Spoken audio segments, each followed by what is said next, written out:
Welcome to my YouTube channel AGM coaching A1-এ।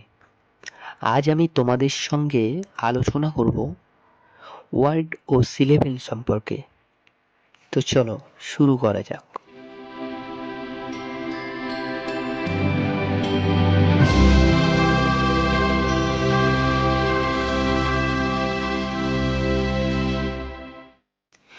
Word হলো এক বা একাধিক লেটার পাশাপাশি যখন বসে এবং একটি সঠিক অর্থ বোঝায় তখন সেটা ওয়ার্ড হয়। একটি লেটারেও ওয়ার্ড হয়, যেমন আই। দুটি লেটারেও হয়, যেমন হি, ডু, গো, নো ইত্যাদি।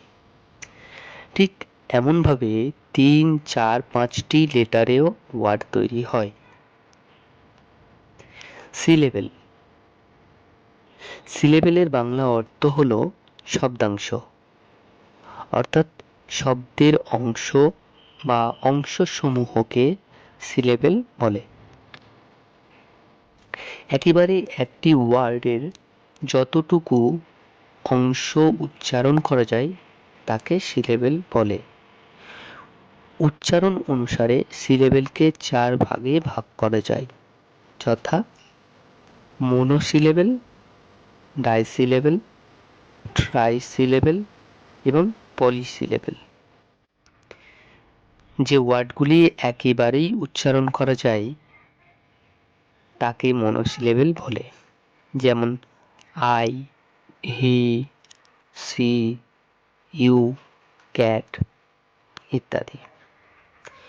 যে সমস্ত ওয়ার্ড 2 বারে উচ্চারণ করা যায় তাকে ডাইসিলেবেল বলে, যেমন টিচার, সিস্টার, অ্যানিম্যাল প্রভৃতি।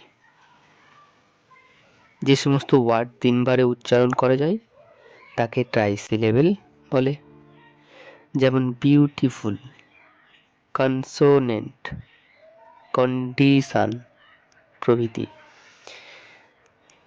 যে সমস্ত ওয়ার্ড 4 বা তার বেশি বারে উচ্চারণ করা যায় তাকে পলিসিলেবেল বলে, যেমন বিহেভিয়ার, কন্ডিশনাল, এডুকেশনাল, ইউনিভার্সিটি প্রভৃতি। তো বন্ধুরা, আজ আলোচনা করলাম ওয়ার্ড ও সিলেবেল সম্পর্কে। এরকম আরো ভালো ভালো বেসিক ইংলিশ ভিডিও আসতে চলেছে।